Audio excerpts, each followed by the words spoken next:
grade us on how well we do at that. So welcome. I'm Paul Appelbaum. I'm the director of the Columbia Center for Research on Ethical, Legal, and Social Implications of Psychiatric, Neurologic, and Behavioral Genetics, an NHGRI-funded center, which we have in collaboration with our colleagues at the Hastings Center, and you will hear from them shortly as well.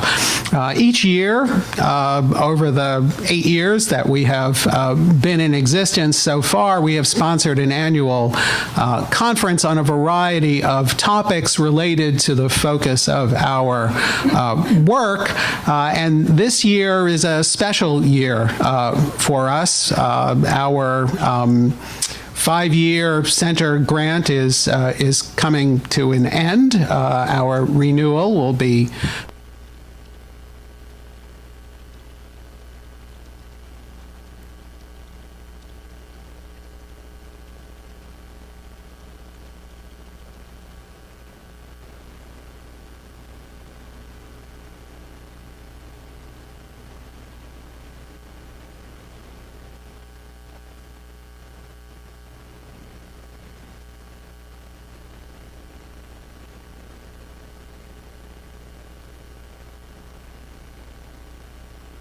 and indeed even out of the country, and would create a durable product that would help move the field forward. And when Erik Parens gives you his introduction in just a couple of minutes, he will tell you more about that. What I wanted to do, though, was to take a couple minutes just to introduce you briefly to our CEER, which is sponsoring this conference. NHGRI funds 6 CEERs around the country. They are centers of excellence in ELSI research, in ethical, legal, and social implications research. And if you take a look at the NHGRI statement of what they're after in funding these centers, it says they want to create research centers with the resources and expertise to design and implement multifaceted and multidisciplinary investigations of particularly complex, persistent, or rapidly emerging LC issues. And if you're looking for complex and persistent, you're in the right place for the next 2 days. Our CEER sponsors a variety of activities, including a program of research, some of which you will hear about later in this meeting. We have a fellowship, postdoctoral fellowship, that's designed to train members of the next generation of ELSI researchers. I'll tell you more about them in a second. A monthly ELSI seminar if you're in the New York area and would like to be notified of our speakers who come really from the world of ELSI and genetics, genomics research in all around North America. Please give me your name and email address. I'd be delighted to add you to our announcement list. The annual conference, which you're at, we do topical workshops, we have a website, we do short methodologic courses for researchers here, we support pilot grants. Columbia has a major investment in precision medicine that's going on now, and we have served as the LC resource for that initiative and for the precision medicine and society component of it. And we were delighted to lead the planning effort for the 2017 LC Congress, which took place last year. Our fellows, most of whom are in the audience, include Maya Sabatello and Martine Lepay, both of whom have K Awards. Currently, Shauna Benston, who's now in the Office of Research Compliance and Training at Columbia, and our 2 current fellows who are here, Matt Lebowitz, and Matt will be speaking later in this meeting tomorrow, who is, maybe this is not fair to say he's expecting his K to be funded. I'm expecting his K to be funded this spring. And Anna Jabloner, who joined us this year and who is working on her K Award, and I invite you to get to know them if you don't, because they're all here for this meeting. Our seminar series, which you're welcome to join us for, includes leaders in ELSI research and genomics from around the country. I won't read these names and titles to you, but you can see the quality of the people who have joined us. This is last year's series. This year's series is ongoing. Our website, which you're welcome to come to, contains current news and links to literature about the ELSI of psychiatric, neurologic, and behavioral genetics, lists of our activities, and a link where you can sign up for our monthly newsletter, which is called Brain Gen Ethics Update. In collaboration with our colleagues at the Hastings Center, this goes out to a list of, what are we up to now? 700 people or so around the country who get it on a monthly basis, and it contains summaries of and links to the professional literature and the public media covering both advances in psychiatric, neurologic, and behavioral genetics and the ELSI work that's being done in that area. So please, if you're interested, again, you can give me your email address and we'll add it. Or you can go to our website and just sign up directly. Finally, I just wanted to mention, since many of you were there, the ELSI Congress, which took place last June up at the Jackson Labs on the Yukon campus in Connecticut. We had more than 300 attendees, and I think it was a terrific meeting, and we were delighted to be given the supplement to our grant from NHGRI to fund that meeting and to help organize it. So that's what I wanted to tell you about the work we do. Please feel free to approach me or any of our CEER members in the course of the meeting if you want to know more about it. But I want to turn the podium over now to Millie Solomon, who is the president of the Hastings Center. As I said, the Hastings folks have been intimate collaborators with us in this process from the very beginning, and have been really essential and invaluable in the work that we've been doing. Millie?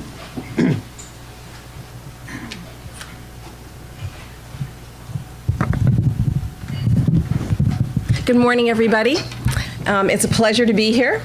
My main task in the next minute or two is to thank Paul for the collaboration with Columbia. We have really enjoyed being a part of the CEER, and it's been an incredibly generative collaboration. This is one example of what we've done together, and there are many other things, so it's just wonderful to be partnering with you. Thanks so much, Paul, for all your support. I'll just take a moment or two to say a few things about the Hastings Center, and then we'll move on to the business of the day. We have really three missions. One is to do original scholarship on the social and ethical implications of advances in health and healthcare and on emerging biomedical technologies, so new research. Secondly, we have a real principled commitment, and we dedicate resources to engaging the public on these issues. We help co-sponsor, for example, the Association of American Healthcare Journalists annual meeting twice now, and made a symposium at the World Federation of Science Writers. That's a principled commitment to engaging the public on these issues. And the third is that we attempt in every way we can to support the field of bioethics itself. And to do that, we have two journals. I think that people know that, Hastings Center Report and IRB, which is about to be renamed and relaunched in a very dynamic and exciting way. We have a visiting scholar program, and I hope you will consider applying for it. We have visitors from across the United States and abroad, and in particular, it's a way for young people early in their careers to come and mix it up with our scholars and enjoy our beautiful location. Let me say a word about location. We are 1 hour and 10 minutes up the Hudson River. I guess I should point that way. And it's one of the most beautiful train rides in the United States. It really doesn't take, it's time to read the paper and you're there. So I hope you'll come and visit us and think about our Visiting Scholar program. And I just want to close by saying that I don't think it's hyperbole to describe these next 2 days as a landmark conference. The kinds of questions that you're going to be looking at are really important, and we're at an inflection point. So I think this is very, very significant. I'm looking forward to the thoughts and the presentations. Erik Parens, Senior Research Scholar at the Hastings Center, has been the primary person with Paul and with support from Josephine Johnston, Rachel Zacharias, and many others at the Hastings Center in putting together what I think is an astounding program. I'm so proud to be associated with it. And we look forward to the proceedings and the report that's going to come out of it. This meeting is kind of typical of a paradigmatic Hastings Center project, in that we like to take really significant societal questions that reasonable people disagree about, where we're really unsettled about what the right thing is to do, and we like to bring them into the same room. So we know there are a lot of people here who have different views. That's exactly what we're after, and I'm really excited to just welcome you and again thank Paul for this opportunity. Now it's my opportunity to pass the baton to Erik. Thanks. Thanks so much, Millie. Let me add my thanks to Paul. Working with Paul is always both a great honor and a great pleasure. It's a nice combination. Thank you to the organizing committee, including Paul, Ruth Ottman, Eric Jungst, Josie Johnston, and Barb Bernhardt, who has to be in Hawaii instead of with us today in New York City. Thank you, too, to Marnie Klein and Susan Gilbert, who are making it possible for us to live stream this event. That's exciting for us. It's a first. And thank you to Rachel Zacharias. Her intelligence and positive energy are just remarkable resources that I'm the beneficiary of, and a lot of other people at the Hastings Center are. Unfortunately for us, she's going to go off to some law school in the fall, but this wouldn't have happened without Rachel. Okay, so, to show you how, okay.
expressed in those two quotes and in many others in the literature. Some of that literature has been written by some of the people in the audience. So a little more specifically, we'll be addressing three broad questions in this conference. First, what exactly were ELSI scholars thinking in 1990 when they were concerned about the psychosocial impacts of imparting right? Over the next couple of days, you should hear at least two rather different views on the question concerning the accuracy of the perception that in 1990 we ELSI scholars were among those who exaggerated the potential for negative psychosocial effects. As a very, very crude heuristic, I will invite you to notice that you will be hearing from speakers who tend to be more comfortable in one of two camps. People in the impatient camp think that that perception of exaggeration should now be recognized as a settled fact. They emphasize that in general, genomic information just does not have the sorts of large negative psychosocial impacts that ELSI scholars predicted. People in the impatient camp think it's time to move on from the concerns of the early 90s.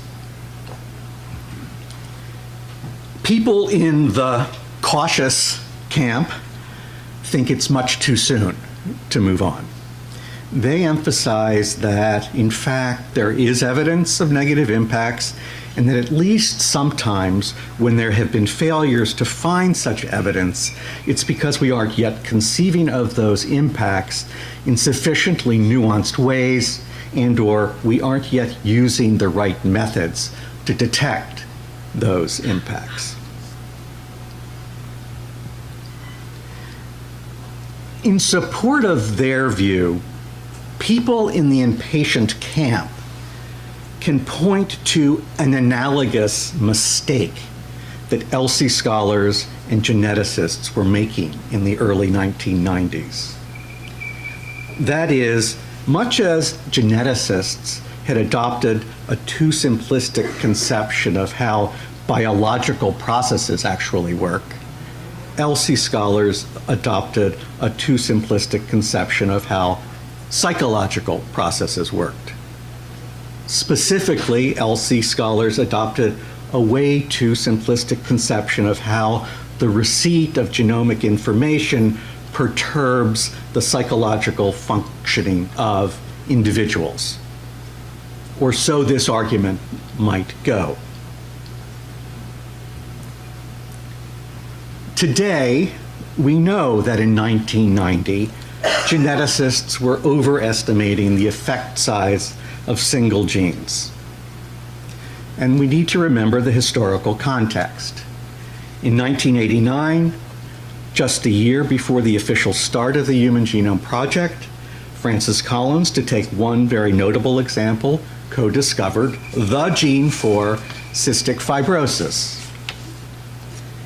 In the early 1990s, it did not seem unreasonable to hope that many common disorders, like diabetes and depression and epilepsy, would have genetic architectures as simple as the genetic architecture of cystic fibrosis. Now, as it is sometimes snarkily put, in the early 1990s, some geneticists sometimes adopted an oh God model of how genes work, right? One gene, one disorder. But what if in 1990, we ELSI scholars were making an analogous simplification? What if, to put it snarkily, we had in mind an OGOP model?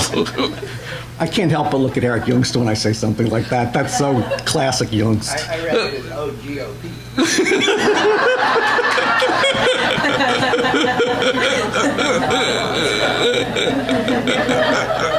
Trump's the old guy. One bolus of genomic information produces one psychosocial impact. So as you can see, I am really stretching here to line up the acronyms, but I'm hoping that the imperfection of that second acronym is offset by the value of drawing attention to the analogy. So examples of OGOP thinking, the information about one gene is going to produce one large psychological impact like anxiety. One bolus of information about the genetics of criminality is going to transform our understanding of criminality. Now, the asterisk next to one bolus of genomic information is to call attention to the fact that that phrase needs lots of unpacking. Are we talking about the impact of one bolus of information regarding a single highly penetrant gene that's going to be handed directly over to an individual? Are we talking about the impact of one bolus of information regarding a panel of modestly to low penetrance genes that's directly given to an individual? Are we talking about one bolus that's about a fetus that's going to be given directly to somebody? Are we talking about the impact of one bolus of information about genomics that indirectly arrives at individuals by way of the sorts of the wildly complex social processes that we're going to be discussing in the first session tomorrow? Lots needs to be unpacked. The point here is that if we LC scholars were using a way too simplistic model of psychological processes, we shouldn't be surprised if, in many cases, our earlier predictions of big effects were off a little. And we probably should grant that people in the impatient camp are onto something when they chide us for some of those early predictions. On the other hand, people in the cautious camp can point to an analogy between the complexity of the conceptions of how genes work that geneticists embrace today and the complexity of the conceptions of how genomic information affects psychological processes that LC scholars need to embrace today.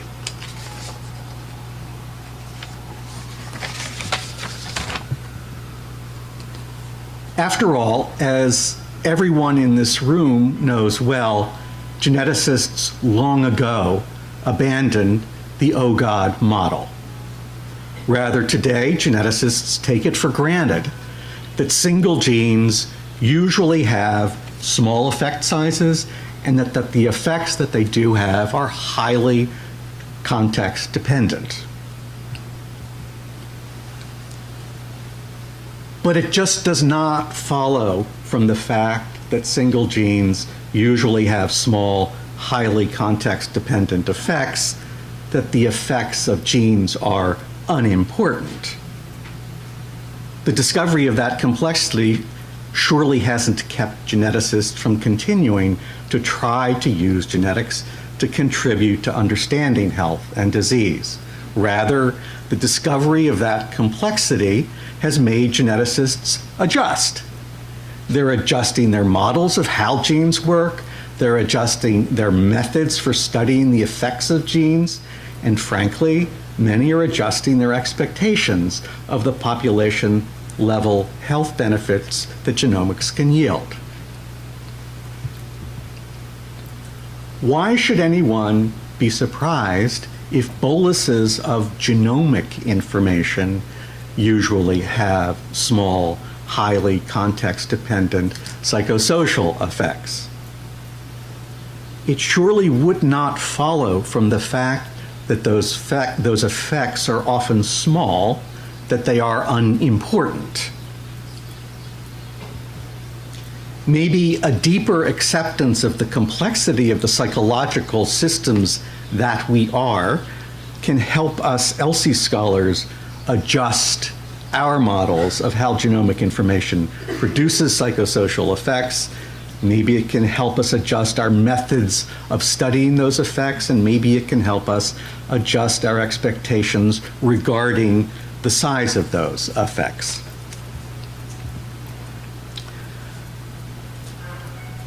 I intend the arrow between the two camps to be a sort of invitation to all of you to shuttle between the different insights that I've suggested might be at work in the different camps. I think only if we're prepared to do that sort of shuttling will we be able to really hear the empirical evidence that each camp has accumulated. Moreover, allowing ourselves to engage in such shuttling might even help us find a way to join forces to achieve the aim that we all presumably share, which is to use genomic information in ways that promotes rather than thwarts psychosocial functioning. So, enough of me sharing my impression of the terrain. I am very excited to hear what each of our really terrific scholars has to say about the part of the terrain that we invited them to discuss. And I'm also really excited to learn in the discussion periods after the talks from all of you.